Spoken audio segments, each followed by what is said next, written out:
Hello, my name is Matthias and welcome to the FPL Scope, and this video I'm going to talk about a couple of differential picks for your GW6 wildcards. If you're on a wildcard, these might also be fun differentials for you if you're not on a wildcard, but mostly it's just to try to differentiate a bit from the template team that you see all over Twitter, all over content creators, spaces in general, trying to break the mold a little bit when it comes to the players to have on a GW6 wildcard team. So the players that will be excluded from this video are players that are usually template picks and also kind of like budget options. Like, well, Greaves is actually both a template pick and a budget option. But someone like Mikolenko, for example, who I think is a really good pick, and I might pick him, or I'm probably going to pick him in my own wildcard squad.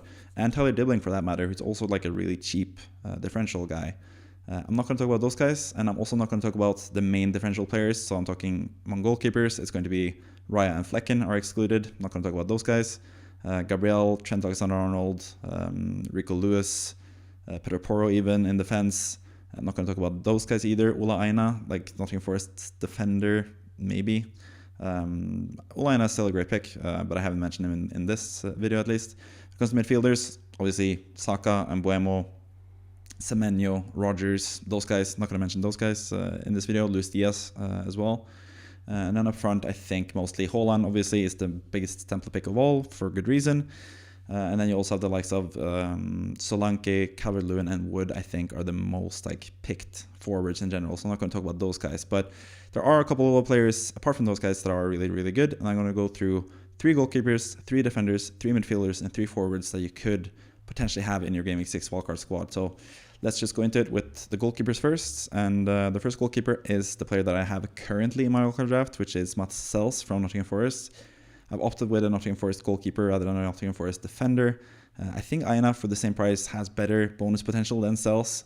But at the same time, I think Aina also is someone that I would pick as my 4th defender who I wouldn't start that many game weeks. And I think Nottingham Forest are actually a pretty good defense. And I think I want to start them quite a bit, actually. So Aina would just be like a bench option, but Sels would play each and every game for me at a really cheap price. So I think it's just a matter of goalkeepers versus defenders put together, which is why I prefer Sels. But I think Sels, or any Nottingham Forest defender for that matter, is a really good pick because I think they have been showing both last season and this season that defensively, under Nuno Espirito Santo, they're actually a really, really good team. You can see that from the expected goals conceded so far this season, 4.05. That's better than both the 2 other players that I have here from Chelsea and Man United. The Nottingham Forest defense have been better, even though they played Liverpool already and they've had some tough-ish matches, and they have really good matches going forward as well. You can see Fulham at home, Crystal Palace at home, Leicester away. 3 really decent matches there. Chelsea away, not so easy, but that could be a lot of saves potential for Sels. And that's the one drawback with Sels, I think. 11 saves so far. Nottingham Forest, they don't concede that many goals. They don't really concede that many shots on target either, which is kind of what you want from a goalkeeper in FPL. You want someone who concedes a lot of shots, but a lot of low-value shots that you could easily get saves from, but that you're not likely to concede from. So that's the one downside with Nottingham Forest. They're actually a bit too good defensively. They don't really allow that many shots conceded. Someone like Raya, who's like the main guy to pick on a wildcard right now, he has 24 saves, I think, which is a lot more than Sels with his 11. And he's also kept more clean sheets than Sels on top of that. So obviously that's why people are going with Raya currently, because he's looking terrific so far with a lot of saves and a lot of clean sheets, which is exactly what you want, and bonus points on top of that. But I don't think it's going to be sustainable for Arsenal or for Raya for that matter. I think either Arsenal will be even better defensively and not concede that many shots, and they'll get less bonus points and less save points that Raya will, or they will continue to be playing at this level defensively and they'll concede a lot more goals, because I think they've been pretty lucky so far to not concede more goals than they have so far, Arsenal. So yeah, that's the drawback with Sels. Not that many saves, but the good thing is they've only conceded 4 goals so far through 5 games. Sels is completely nailed. He's much better than, or like people expected Carlos Miguel potentially to take over his place as a first number 1 goalkeeper for Forest this season. But Sels proved last season that he is actually a really good goalkeeper that they should finally give some credence to, because Nottingham Forest have been changing goalkeepers left, right, and center the last few seasons, and I think now they finally landed on Sels, who's a really solid and good goalkeeper to play each and every game week, which is also the case in FPL. So that's why I have him currently in my own team. But when I did this video, or the preparation to this video, I went through the Sanchez potential as well, and I think he has some really nice extra things here that will help him Compared to Sells, he's a bit more expensive. He's 4.7, but if you're on a wildcard already, you probably have him just for the value type of thing. Like I have Sanchez currently in my squad because he was set to get a price rise from 4.6 to 4.7, which it did. So I actually have him for 4.6 now. So I could keep him for 4.6, but I might still go with Sells. It's still a bit up in the air, but those are the two goalkeepers that I'm considering, because I prefer triple Arsenal with double Arsenal attack rather than having the double up in defense. I'm going to have Gabriel Magalhaes in my defense in FPL on the wildcard. And also Flecken, they haven't kept a clean sheet so far. I don't really trust Brentford defensively, so I've gone against him as well. And that's sort of the same reason why I'm sort of against Sanchez or potentially not picking him. He is a 4.5-ish goalkeeper for a big six side, which is a huge plus. He's played pretty well so far this season.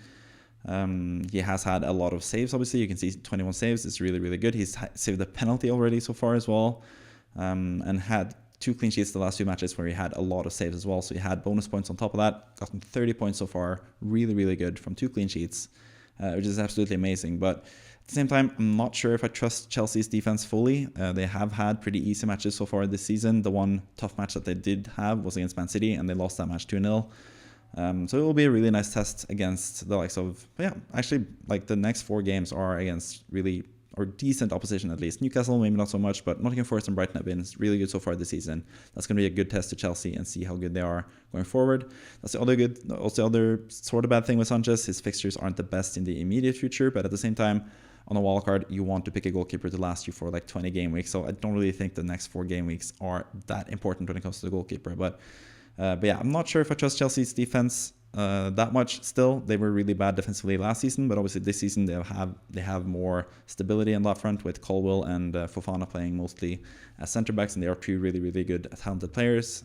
Maresca seems like a better defensive coach than Pochettino has been or was for Chelsea, so maybe they are better defensively. I'm still not sure about that. They have conceded 5.9 expected goals so far, which is not too bad, especially considering they conceded a penalty on top of that as well.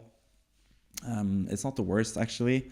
So maybe they are good defensively. I'm still just not sure about them defensively. I'm more sure about Nottingham Forest defensively than I am Chelsea, but at the same time, Chelsea are a Big Six club. So I think Sanchez is still a really good option, but I'm not sure if the current points level is sustainable, because he's gotten mostly those points from the last 2 game weeks. I think he got 15 points in the game against Bournemouth, where he saved the penalty, and then he got 10 points against West Ham, where he conceded a lot of shots, but didn't concede any goals. So yeah, half of his points came from the last 2 game weeks, where they probably should have conceded in both games. So I'm not sure if I trust Chelsea's defense enough to go with Sanchez, but he is still a decent option. He is, like I've said a couple times now, a 4.5-ish goalkeeper from a Big Six side, which is really, really big or really huge. Then we have Onana, who has been actually, like, despite having up and down seasons so far for Man United, he has some major flaws in his game, Onana. He has actually been a pretty consistently good FPL goalkeeper. He was really good last season, was like top 5 for points just about. There's a reason why he's 5.0 once again this season. And again, he has 30 points. He has 3 clean sheets. Man United have been pretty good at keeping clean sheets against the worst teams this season. So I think over the long haul, I think Onana is pretty good, because I think against the bigger teams, he can get a lot of saves.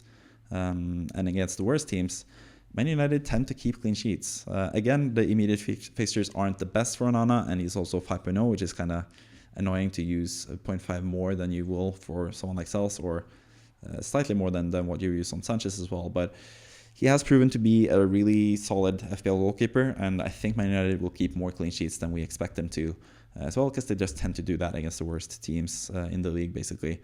So yeah, I think he's a decent option. You can see the expected goals conceded 6.45, the worst out of these 3 players. He's also the most expensive. That's the biggest case against him compared to the other 2 players, and why I'm not considering him as much. Also, still only 11 saves, not the best either there. And then, like I said, the immediate fixtures aren't the best either. So Onana, just a fun differential sort of pick, I think, but I don't think I would go there myself. But he has shown throughout his, like I've said a couple times now, that he is a pretty good FPL goalkeeper to have. So yeah, for that price, probably not, but he is in consideration for sure. But that's the goalkeepers. Let's move on to the defenders. First and foremost, we have Ibrahima Konate from Liverpool. Everyone had, or not everyone, but a lot of people had Kwanzaa from the start of the season. He was 4.5, but we all thought a 4.5 potentially nailed centre-back for Liverpool. That should be a really good value player. And we didn't expect Liverpool to be that good of a defense when we did bring in Konsa in Game Week 1, like I did, for example. But now we have Konate, who is proven to be a nailed centre-back. We know that he's going to be nailed. We don't assume it like we did with Konsa. We know that Konate is going to play most games as a centre-back next to Van Dijk for Liverpool. He's only 5.1. It's not that much more than 4.5.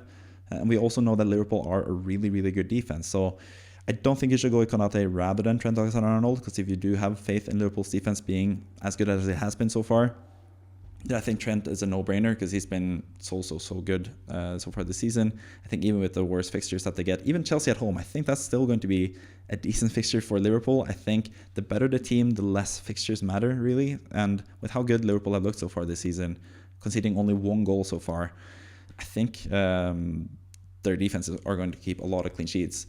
Obviously, Konate doesn't have much in terms of goal threat. He has scored in the Champions League, though, so far.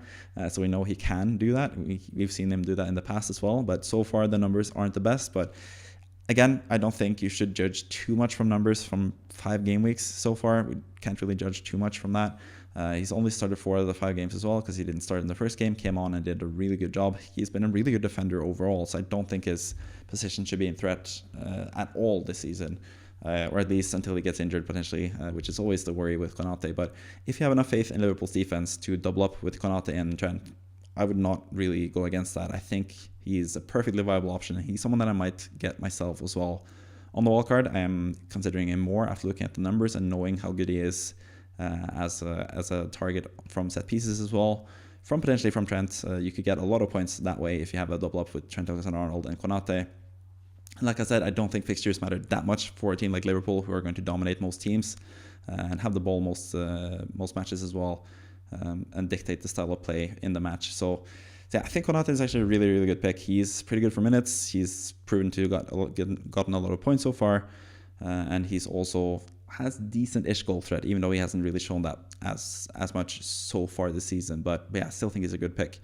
Aït-Nouri is a completely different pick. He plays for a pretty bad defense in Wolverhampton, and he hasn't really shown much so far, only 4 points so far. And he's also gotten an assist, so that shows you how bad Wolves have been defensively so far. But at the same time, he's 4.4. He's just a cheap 4th defender to have in your team. He's not someone to have as your 3rd defender, I think. But as a 4th defender, especially for the future, if you can bench him for the next few game weeks against Liverpool and Man City, for example, and probably even against Brentford and Brighton, to be fair, away against pretty good teams.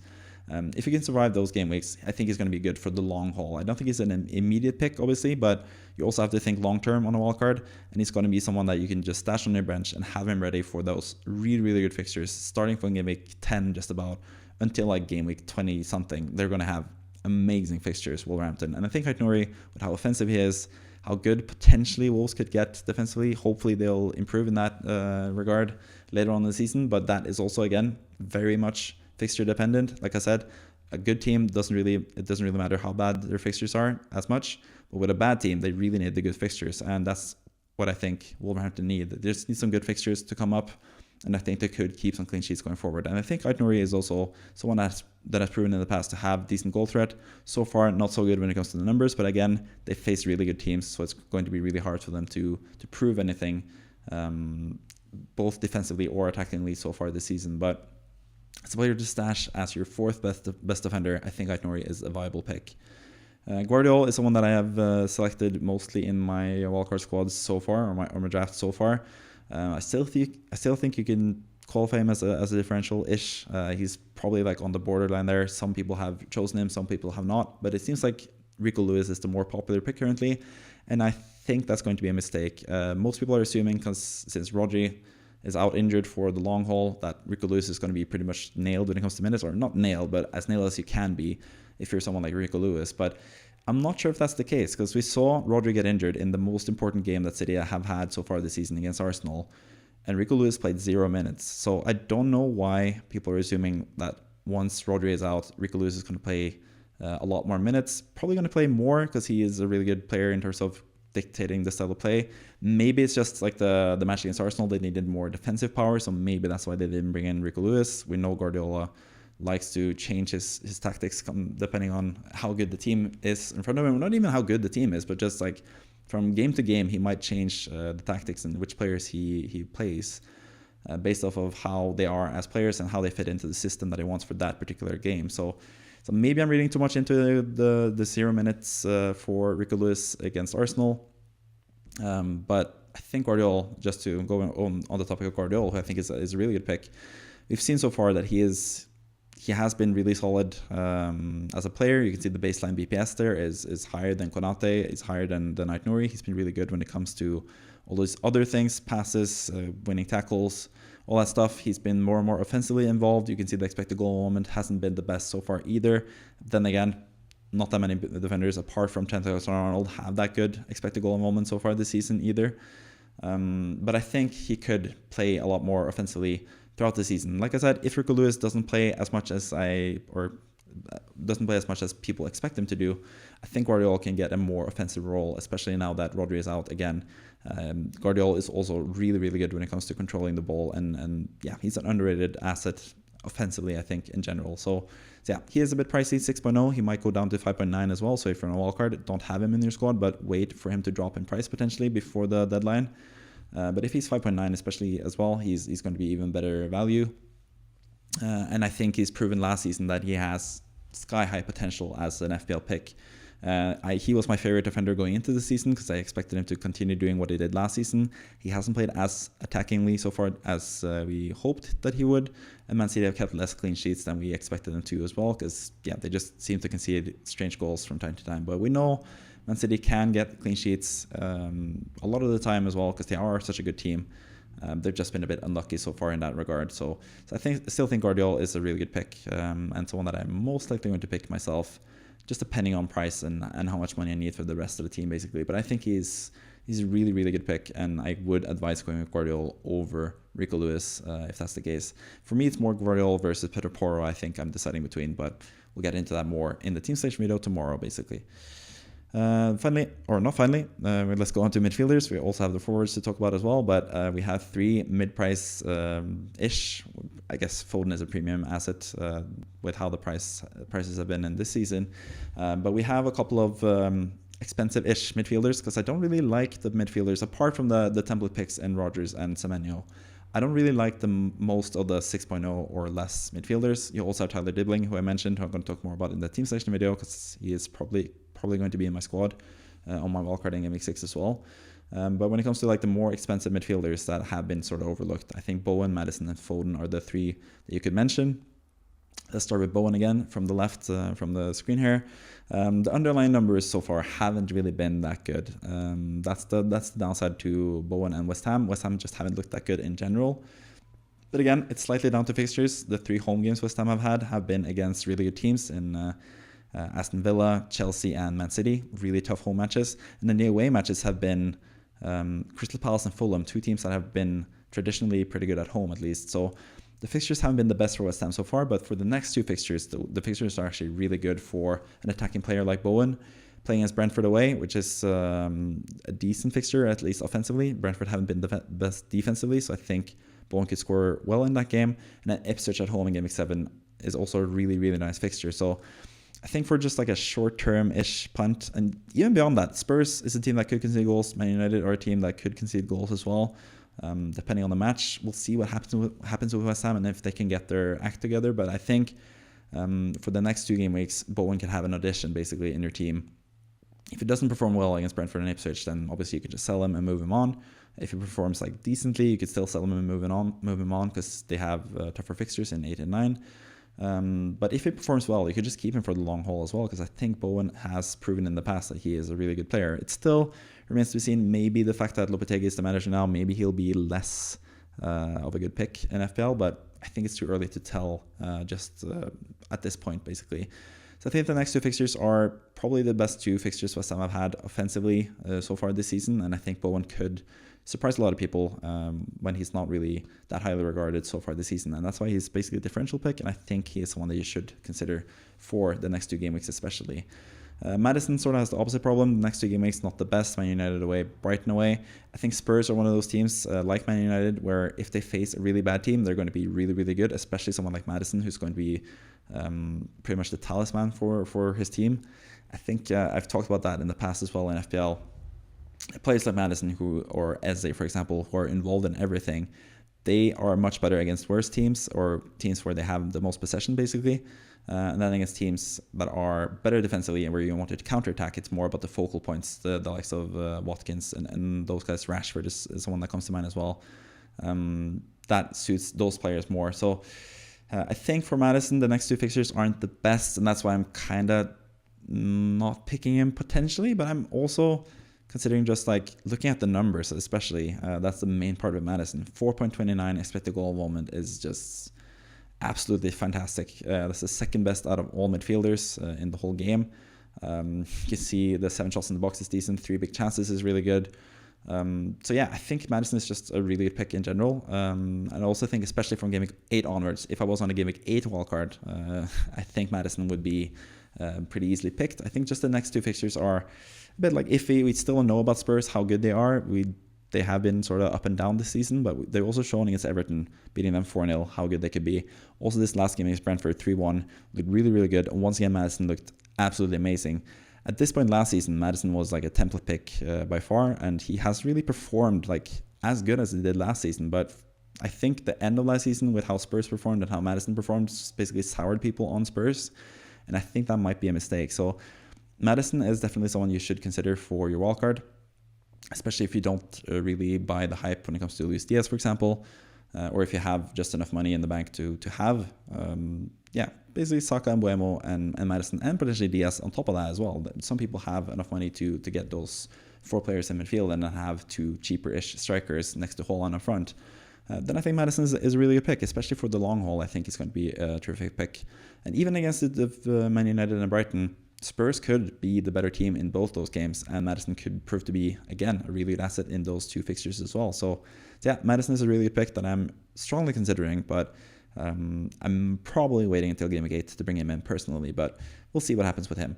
Then we have Foden, who's also another player that we should sort of wait and see with, I guess, but the benefit with Foden and Game Week 6 wildcard is the fact that we know Man City have their early fixture in Game Week 6. They play in the early match, the Gandhi game, as some people call it, and that means we're most likely going to get leaks for that fixture. So if we get the word that Foden starts against Newcastle away, I think he could be a really nice differential pick, especially for the price. Not that many people will have him, whether you're on a wildcard or not. I think Foden is going to be someone that most people don't have. So he's truly, in every sense of the word, like a really, really good differential.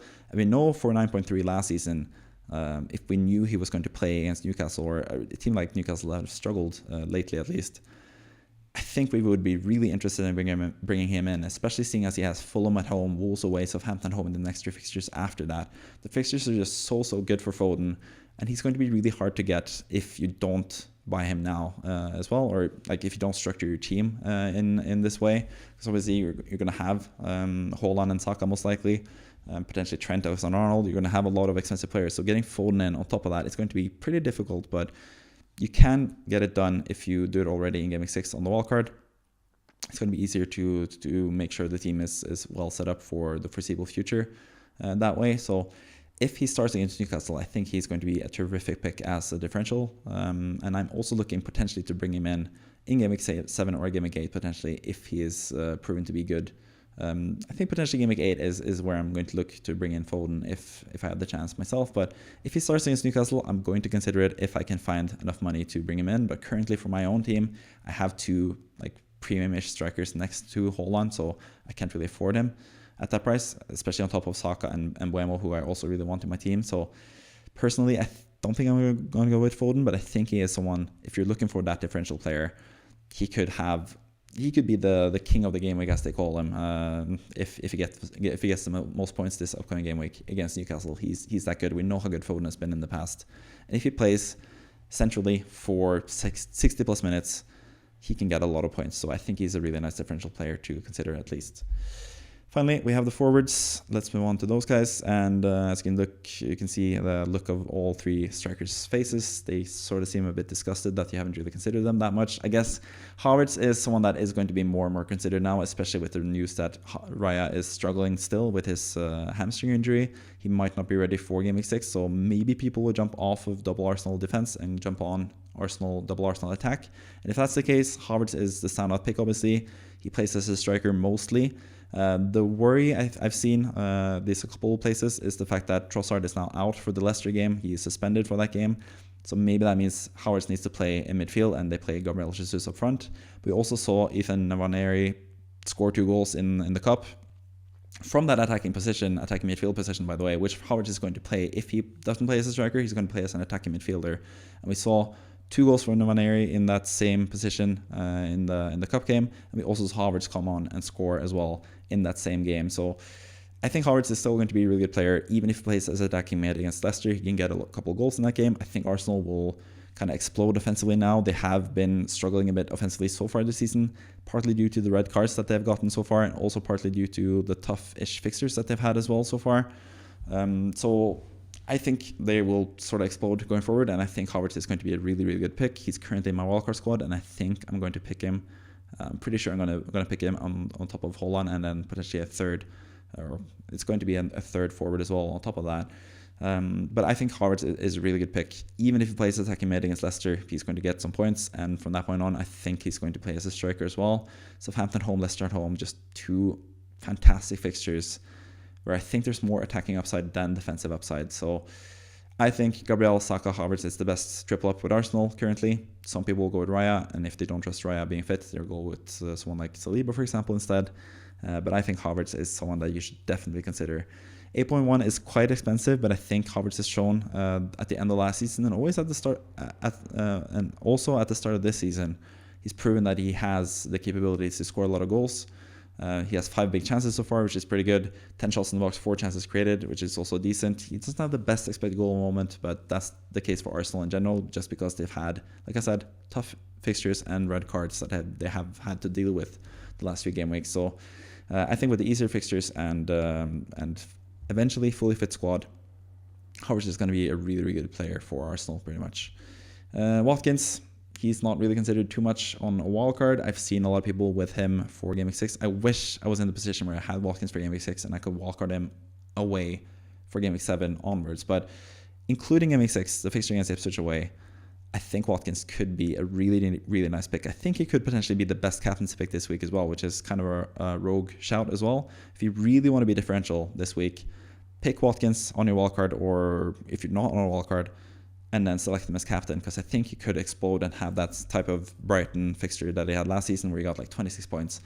We've seen that from Watkins in the past. And looking at the stats for him as well, 3.24 expected goal involvement is fantastic, especially considering he has played limited minutes so far.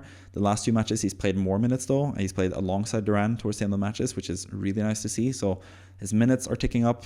His big chances, 10 so far, is just absolutely amazing. He gets a lot of chances. Aston Villa still look amazing so far this season. Last season was not like a one-hit wonder. They are still looking like a really, really good team. So I think Watkins is still a really, really good player who's someone that you should consider even if you're on a wildcard, I think. Especially with that possibility of captaining him if you really feel good about him this game week. So yeah, I think he's a nice differential player for that reason. He's gotten the points so far. He's gotten the big chances so far.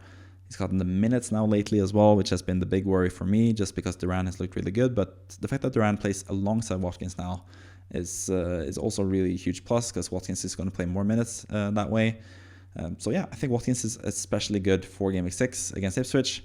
After that, maybe he's someone that you could potentially sell eventually, but especially for like a 1 week punt. If you do worry about Havertz against Leicester playing as like a midfielder, you could just go with Watkins this week and sell him for Havertz next game week potentially, or go with someone like Solanke if you don't trust Solanke for the next 2 fixtures and you want to have one better fixture now and then sell on for Solanke who has better fixtures from Game Week 8 onwards. Potentially, you could also go with Watkins and downgrade him to Solanke and have more money in the bank that way. So I think Watkins as a 1 week punt especially, but also for like the long haul, maybe he's going to be continuing at the level he has been the last season and parts of this season as well. I think he has a lot of value. So yeah, Watkins is definitely someone you should consider.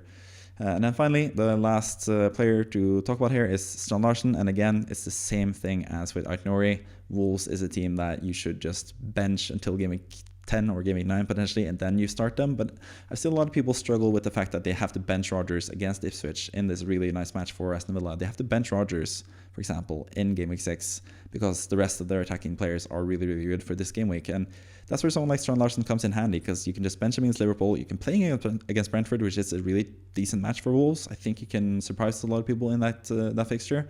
Then you have to bench him again, obviously, in game week 8 against Man City. But from that point on, game week 9 onwards, you can start him in pretty much every game. And he's that cheap. He's 5.5. That's why I've gone with Strand Larsen rather than Cunha. I think from game week 10, maybe Cunha will be better value. We'll see at that point. But I think for the million cheaper that Strand Larsen is, I think he is a really nice player that you can just stash on your bench for game week 6 and game week 8. Play the likes of Rodgers in those fixtures where he's going to be really good still. Ipswich away, Fulham away.